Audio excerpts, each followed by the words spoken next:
자, 우리 같이 인사하도록 하겠습니다. 메리 크리스마스! 예, 우리 앞에 옆에 보면서 메리 크리스마스! 예, 정말로 즐거운 크리스마스입니다. 성탄절입니다. 하나님의 그 크신 은혜와 사랑을 알고 있는 사람이 이 성탄이 정말로 기쁠 줄 믿습니다. 그냥 흥청망청 먹고 노는 것이 성탄의 기쁨이 아니라 날 위하여 하나님께서 이 땅에 오셨다. 얼마나 놀라운 소식입니까? 그래서 정말 우리가 바른 성탄절을 통하여 바른 기쁨을 누리기를 원합니다. 음, 제가 어제도 말씀드렸지만은 지금 마귀는요 이 문화라는 옷을 입고 복음을 많이 이렇게 왜곡시키고 있습니다. 그 중에 한 가지가 뭐냐면 바로 이 성탄이에요, 성탄. 제가 오늘 아침에도 이렇게 인터넷 신문을 보니까요. 어떤 기자가 가수가 이제 밤새도록 성탄절이라고 밤새도록 공연하면서 먹고 노는 거예요. 밤새도록 젊은이들이. 음, 얼마나 즐겁겠습니까? 실컷 뛰어놀고 실컷 노래 부르고 실컷 이렇게 마시고. 그런데 이제 그 뭐 한 친구는 그렇게 인터뷰를 했더라고요. 그렇게 밤새도록 놀고 내일 아침 첫차 타고 가면 된다. 뭐 그렇게 이야기하는데 아마 아침 첫차 타고 집에 돌아가면서 자기의 몰골을 보면은 좀 허탈할 것 같아요. '내가 뭐 했지? 내가 뭐지?' 뭐 왜? 성탄에 대한 주인공 없이 자기들끼리만 흥청망청 즐기기 때문에 아무 의미가 없는 성탄절이죠. 그렇지만은 저와 여러분은 분명히 이 나라의 주인공이 예수님임을 알고 있습니다. 그러므로 예수님께 영광, 그리고 그 예수님이 이 땅에 오신 그 은혜가 있기 때문에 우리는 감사와 기쁨이 가득한 성탄절이 될 줄 믿습니다. 그래서 우리는 오늘 뭐 다른 데 안 가고 교회 모였잖아요. 교회 모인 이유가 뭡니까? 어? 이 연휴, 많은 사람들이 해외로 여행 가고 또 날씨가 안 좋기 때문에 국내에서 놀고 또 지인들과 함께, 가족들과 함께 이렇게 놀 수 있는 이 좋은 시기에 우리들은 그런 거 다 뒤로하고 교회 모였습니다.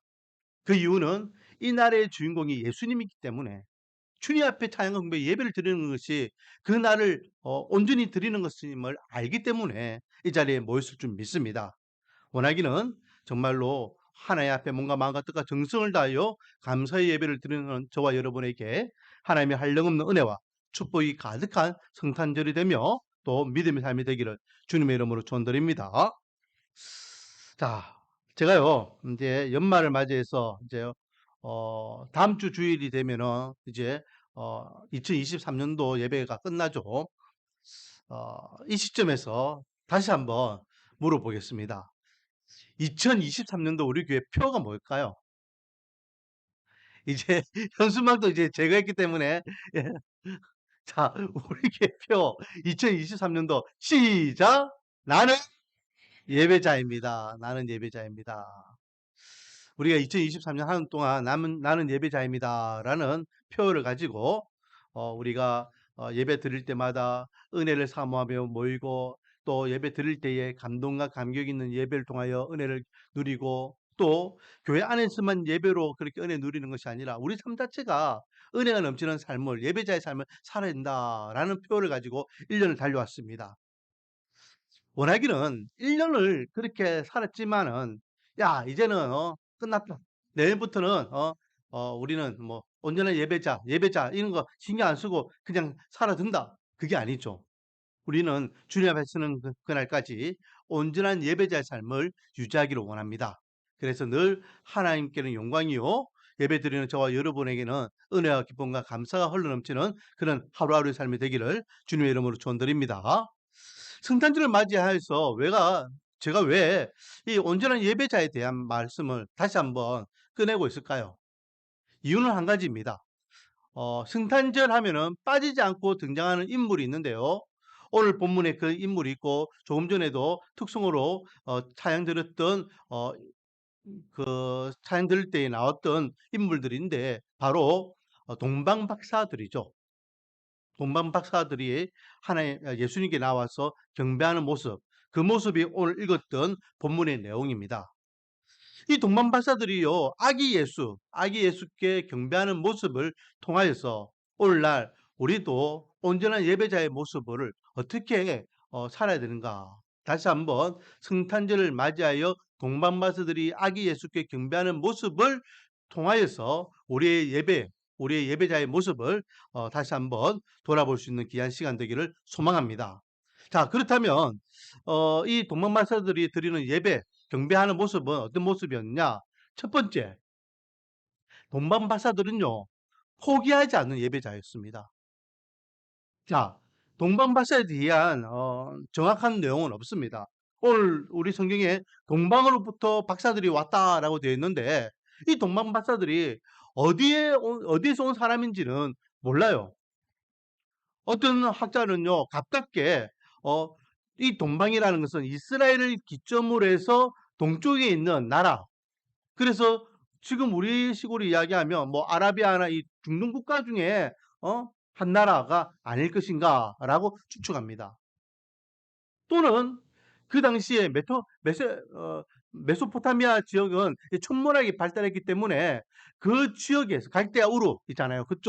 그쪽에서 온 박사들이 아닌가라고 추측하고 있고, 또 좀 더 멀게는 인도에서 온 박사들이다라고 추측합니다. 그리고요, 재밌는 것은 좀 더 이게 멀게는 어떤 학자들은요, 신라 시대 때에, 신라 하면은 경주에 가면 뭐가 있습니까? 첨승대 있잖아요. 첨승대가 뭐 하는 겁니까?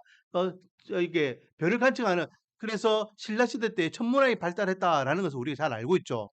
그래서 어, 그 천문학이 발달했던 신라 사람들이 별을 관찰하다가 별을 보고 따라갔을 것이다라고 하는데, 이거는 사실 연대가 좀 맞지 않아요. 예수님의 연대보다 신라 시대의 연대가 조금 더 늦습니다. 그래 이거는 너무 간 거고, 아무튼 이스라엘을 기점으로 해서 동쪽에 있는 어느 나라의 천문학을 연구하는 박사들이 별을 봤는데 저 별은 왕이 탄생하는 별이다라는 것을 직감하게 되고 그 별을 쫓아서 왔다라는 것입니다. 자, 그렇다면요, 이 동방 박사들이 왕이 되는 이 아기에게 경배하기 위해서 어, 아기 예수를 찾아오는 그 과정을 한번 생각해 보기를 원합니다. 그리고 그들이 그 과정 가운데 극복해야 되는 사항들을 한번 생각해 보기를 원합니다. 자, 먼저는 제가 조금 전에 언급한 대로 거리적인 문제가 있죠, 거리. 지금은 우리가요, 아까 예배 드리기 전에도 뭐 대전에서 이렇게 이 동네 지인 만나기 위해서 왔다라는 이야기를 들었는데, 우리는 지금 가고 싶으면은 언제든지 어디든지 갈 수 있습니다. 왜요? 교통편이 발달했기 때문에. 어, 멀리요. 오지까지도 비행기 타고 갑니다. 어, 심지어는 남구까지도 가잖아요. 마음만 먹으면 못 갈 것이 없습니다. 물론 돈이 있어야 되겠죠. 돈만 있으면 가고 싶은 대로 비행기 타고 다 교통편이 다 열려 있어요. 그런데 이 당시에는요, 그렇게 교통편이 발달하지 않았잖아요. 특히 이스라엘 한번 생각해 보세요. 이스라엘은요, 이렇게 비옥한 땅이었지만 이스라엘을 조금만 벗어나면, 즉 요단강을 조금만 벗어나기, 요단강을 건너서 벗어나기 시작하면 뭡니까? 성경에서는 광야로 표현하고 있지만 쉽게 이야기하면 그 사막이잖아요, 사막. 여러분, 어? 아라비아 반도 보세요. 사우디아라비아 보세요. 사우디아라비아 제일 서쪽에 있는 곳이 사우디거든요. 그 이스라엘이거든요. 전부 사막이 사막. 중동은 전부 사막이에요. 이 돈만 박사들이요. 저 별을 보고 우리 가야지. 그런데 그들이 넘어야 될 그 사막, 땡볕을, 햇빛을, 모래바람을 그걸 다 극복하고 그 먼 거리를 낙타를 타고 간다는 거. 이거는 보통 마음 먹어서 될 일이 아닙니다. 또 한 가지, 지금도 마찬가지지만 나라와 민족을 뛰어넘게 되면 무엇이 장벽으로 딱 오냐면 문화와 종교죠. 문화와 종교. 지금 중동에 일어나고 있는 많은 일들 중에 한 가지가 뭐냐면 종교적인 문제입니다. 종교. 그리고 문화적인 문제이죠. 그래서 여성 인권에 대한 문제, 그런 것들이 다 종교와 문화와 연결되어 있잖아요. 난민들이 왜 전부 다 유럽으로 막 이렇게 도망갑니까? 다 종교와 문화적인 문제들입니다. 자, 그러면 동방에 있는 가깝게는 중동의 어느 나라다 생각하고 있고 좀 멀게는 메소포타미아 지역이나 아니면 인도에 있는 그런 박사들이었다고 생각하면 이스라엘이라는 또 다른 이 문화권을 들어오기 위해서는 그들이 갖고 있는 문화와 종교를 뛰어넘어야 돼요. 왜? 이 당시에는 폐쇄적인 상황이었잖아요. 우리나라도 마찬가지잖아요. 우리나라도 폐쇄적인 나라였잖아요. 다른 나라의 어떤 문화나 종교나 어떤 사상들을 받아들이는 게 힘든 나라였습니다. 그 당시에는 다 그랬어요. 왜? 자기 나라를 지키기 위해서, 고유한 문화를 지키기 위해서는 폐쇄적일 수밖에 없는 거죠. 그런데 그런 닫혀있는 그런 환경 가운데에서 엉뚱한 사람들이 찾아간다? 이거는 그것을 감내해야 되는 동방박사들 입장에서는 쉬운 문제가 아니었습니다. 더군다나 이제 가장 큰 문제가 있습니다. 바로 세 번째. 그들이요, 지금 뭘 봤습니까? 별을 봤죠. 이 별은 뭘 상징하는 별이었습니까? 왕이 태어나는 것을 상징하는 별이었습니다. 그래서 오늘 본문에 보면은 이들이요, 예루살렘에 도착하자마자 왕과 예루살렘에 있는 고위 간직자들 앞에서 뭐라 이야기합니까? 우리가 왕께 경배하러 왔다. 우리가 별을 간직한 사람인데 그 별을 보니까 이 땅에 왕이 태어날 별이었다. 그래서 우리가 왕께 경배하기 위해 왔다라고 이야기하는 거예요. 자, 이 말은요, 어떤 의미가 있습니까? 제가 누차 이야기했지만 지금 이 당시에 이스라엘의 왕은요, 왕이 왕같이 하는 왕이에요. 왜? 이스라엘 혈통의 왕이 아니라 이방인이 로마의 정권에 힘입어서 그 왕권을 잡고 있기 때문에. 그래서 이스라엘 백성들이요, 왕을 왕으로 인정하지 않아요. 위태로워요. 왕권이 약해요. 그런 가운데에 어, 왕이 태어났다라는 이야기를 들으니까 천체폭력 같은 소리 아닙니까? 어떻게 보면요, 그 소리가 이 동방 박사들의 입을 통하여서 퍼지기 시작하면은 이스라엘 백성들이 동요하기 시작할 거예요. 야, 왕이 태어났대. 왕이 태어났대. 우리 눈에 가시와 같은 저 헤롯은 가짜 왕이잖아.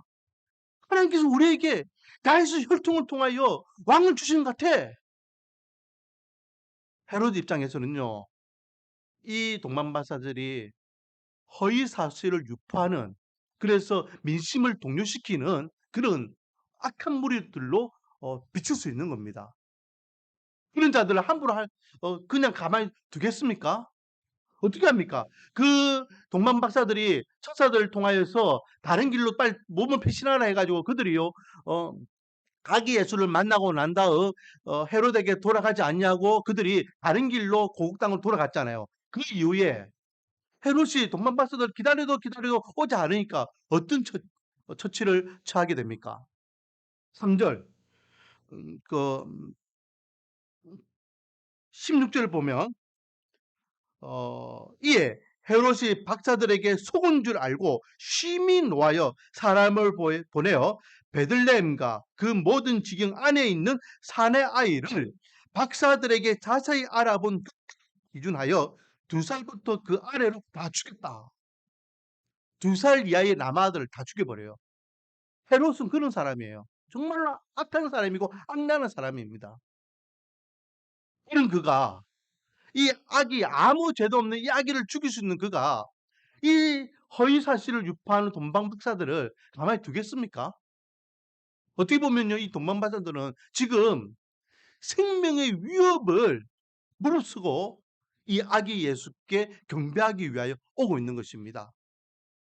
그리고 또 한 가지 문제가 있죠. 이들은요, 이 아기 예수가 어디서 태어났는지 불분명한 장소를 가지고 온 거예요. 아까 전에도 대전에서 왔던 그분이 이게 어떤 사는 사람인데에 그분이 사는지 안 사는지 모르겠다라고 막 이렇게 불분명한 부분 때문에 막 이렇게 이장 찾으려고 우리 교회 온 거예요.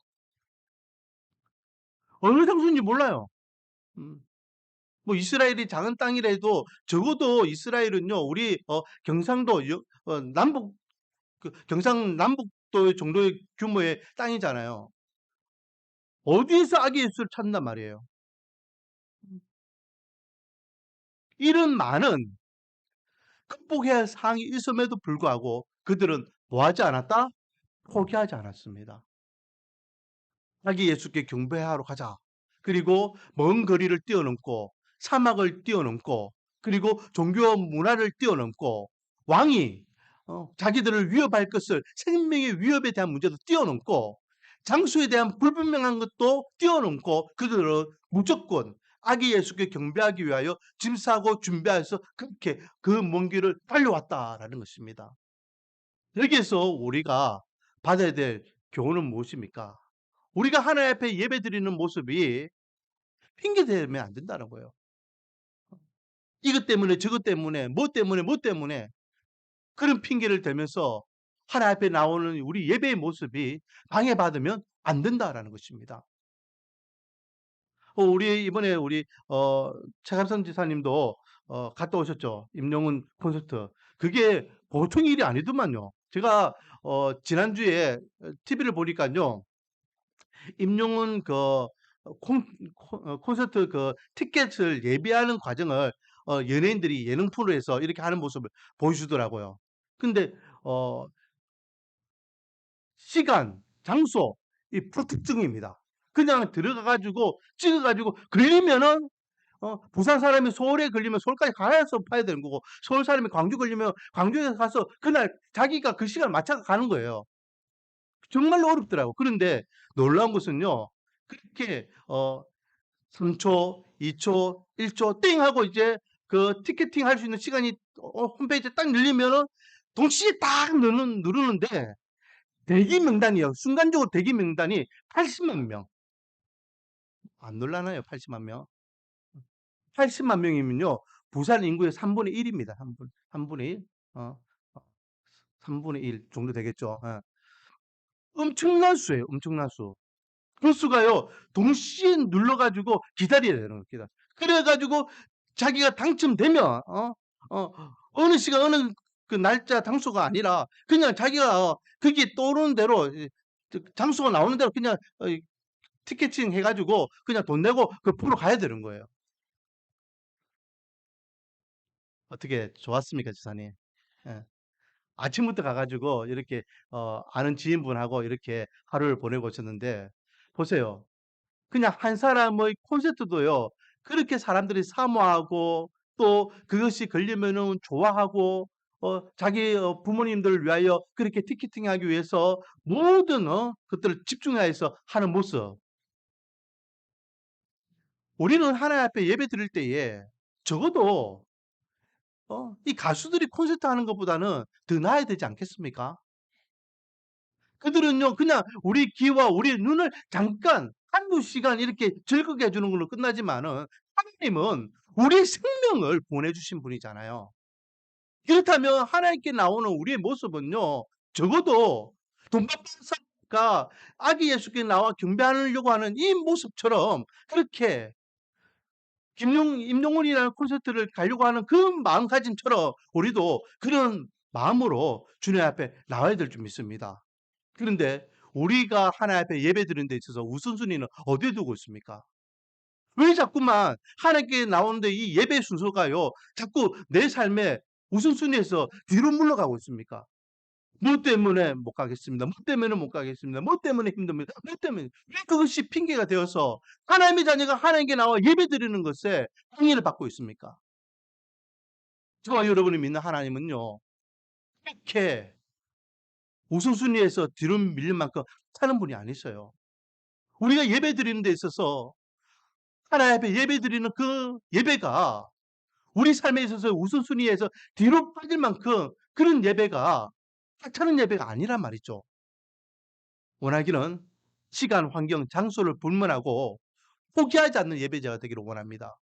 죽으면 죽으리라는 마음을 가지고 예배를 사모하고 거리를 뛰어넘어서 예배를 사모하고 환경을 뛰어넘어서 예배를 사모할 수 있는 저와 여러분 되기를 소망합니다.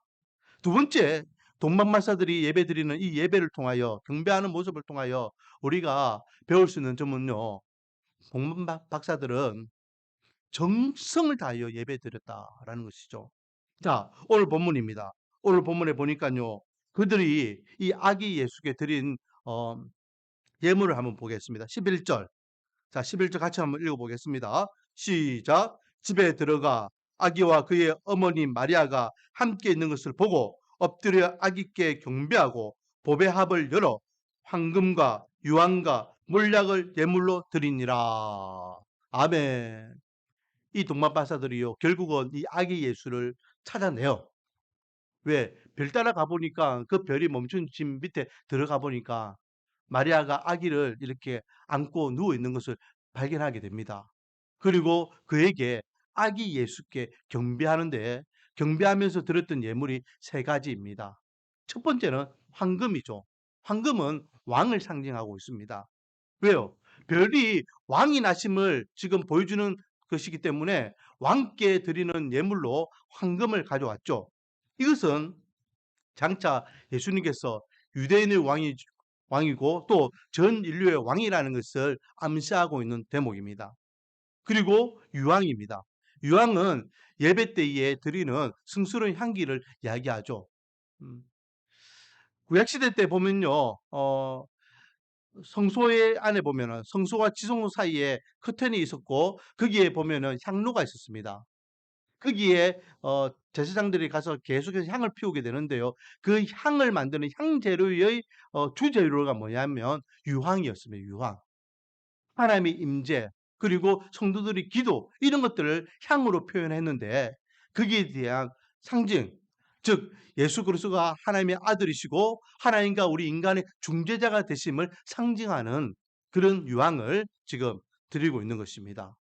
그리고 마지막 몰약은요, 죽은 시체에 바르는 어떤 어, 음, 향기가 있어서 시체의 냄새 나는 것들을 감추고 그리고 방부제 역할을 하고 하는 그런 성분이었죠.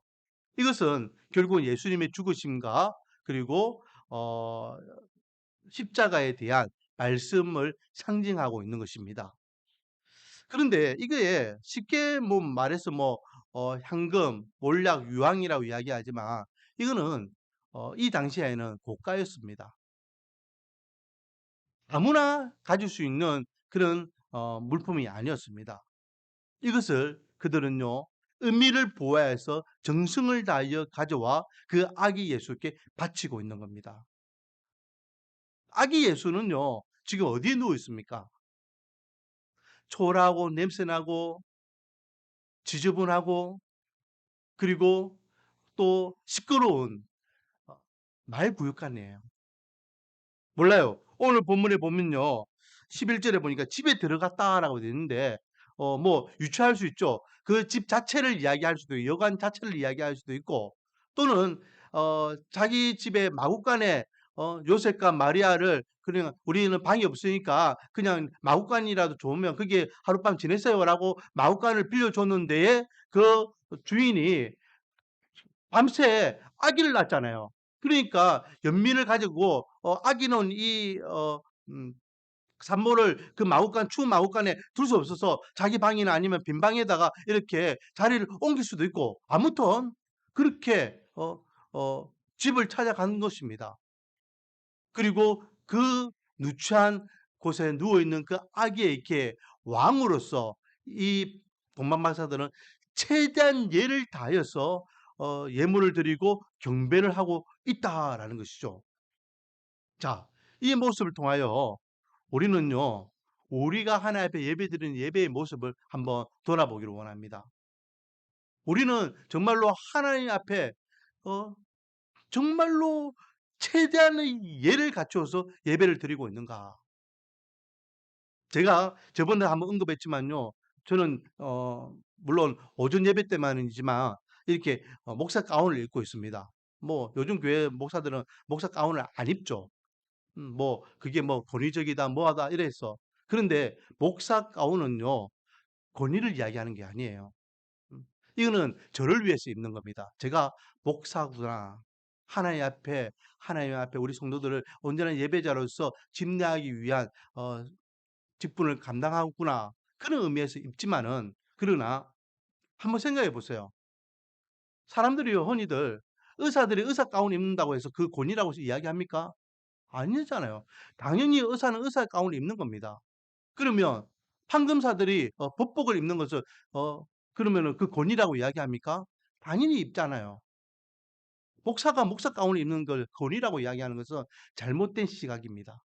더군다나요. 법원에 가 보세요. 저는 법원에 안 가 봤지만은 뭐 TV에 보니까 판사가 들어올 때에 모든 사람들이 어떻게 합니까? 기립합니다. 그게 그 판사에게 어 일어나서 예를 갖추는 게 아니에요. 뭐에 대한 마음가짐일까요? 그 법에 대한 마음가짐입니다. 판사는요 그냥 한낱 인간일 뿐입니다. 하지만 법을 집행하는 재판관이기 때문에 그 법에 대해서 모든 사람들이 다 일어나서 예를 갖춘다라고 이야기하는 겁니다. 마찬가지 제가 이 옷을 가운을 입고 일이 나오면 저는 하나님의 종으로서 정말로 몸과 마음과 뜻과 정성을 다하여 집례를 하지만 또한 우리 성도님들은 또 몸과 마음과 뜻과 정성을 다해서 목사를 바라보는 것이 아니라 누구를 바라보게 한다? 하나님을 바라보면서 예배를 드리게 하는 것입니다. 그런 의미에서 목사는 예배 시간대에 가운을 입고 집례하는 것이 맞다라고 생각하기 때문에 뭐 요즘 뭐 젊은 목사들 또 뭐 앞서가고 뭐 이런 교회 목사들은 "가운을 안 입는다."라고 하지만 그거는 철저하게 잘못된 인간의 생각으로 생각해서 저는 가운을 입는 것입니다. 사랑하는 성도 여러분, 우리는요 예배를 드릴 때 누구에게 예배를 드리고 있습니까? 우리의 생명을 구원하신 아버지 하나님께 지금 예배를 드리고 있습니다. 그러므로 우리는 최대한 하나님께 예배를 드리기 위해서 적어도 우리가 최선을 다하여 예를 갖춰야 될 줄 믿습니다.